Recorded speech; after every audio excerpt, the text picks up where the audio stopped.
Joining me in studio today is Shannon Kennedy. And of course, she's the OCAA top scorer of all time. So Shannon, thank you for joining me in studio. Thanks for having me. Now, obviously, over the past 5 years, you guys have been able to accrue fantastic things, been able to go to the OCAA championships all 5 years. Yeah. How much is that a significant thing for you to say that you brought this team to the OCAAs 5 years in a row? Yeah, that's obviously a big accomplishment for any team. I wish we could have done more with it and gotten a few more medals, obviously, but to get there is a big thing, again, to accomplish. And with the teams we've had, even this year, a lot of teams underestimated us because we had 8 rookies, right? So yes. So getting there this year was an even bigger accomplishment for us. To bring that rookie class there was awesome. I kind of had to step up in my role and be a big leader for them, being how young they are, but they did a great job, and they're going to be phenomenal in this league while they're here. Absolutely. Tell us a little bit about the Kuchera sisters and how helping them learn the league. And obviously by the end of the year, they were really big factors for you guys getting to the 5th place game and winning in overtime. Yeah. What an exciting game that was. Yeah. Yeah, absolutely. They are going to be a force to be reckoned with in this league. They're for very sure. talented. So they were under me this year as captains, kind of learning their way through, and they achieved amazing things. They were 2nd and 3rd leading scorers throughout the whole year. Even at OCs, they were able to get player of the game for the first game and then the last game, and then I got it for the middle one. So to be rookies in the league, let alone to get player of the game at an OCAA championship level, is fantastic.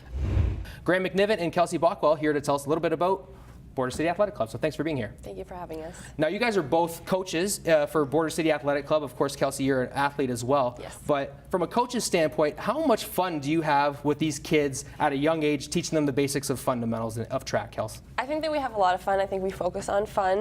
If you don't love the sport, then you're not going to continue in it. So we have a lot of fun every day. We try to make it a lot of fun. We let kids try each event. Whatever they want to try, they can do. If they like it, if they don't like it, we can move on.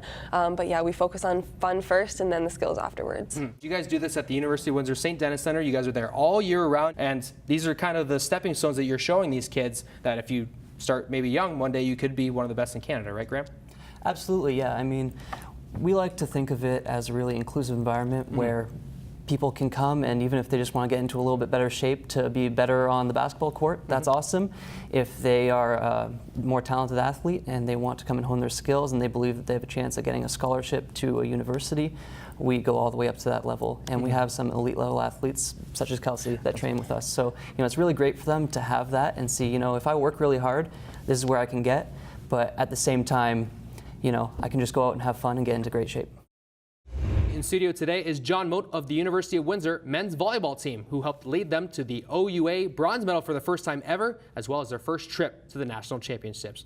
And this past week, he was named the top male athlete at the University of Windsor, winning the Olympic Shield. So, John Moate, thank you for being here. No problem. Thanks for having me. Coach Gravel has been able to put you in the middle. You got Brad Jemmy hitting on, and then of course Pierce Johnson, Roland Bouchard. Kind of seemed like over the past couple of years, all of you guys have really upped your skills, and now this past year where they were really on display and it was really evident in the playoffs and in the OUA Final Four, correct? Yeah, no doubt. We also have Nolan Langley, who's just a baller, and he's small, but he's just a gamer. He just fights through every point, and it's awesome to have him out there and his energy that he brings. And also Pierce Johnson and Roland and Brad, just seeing them.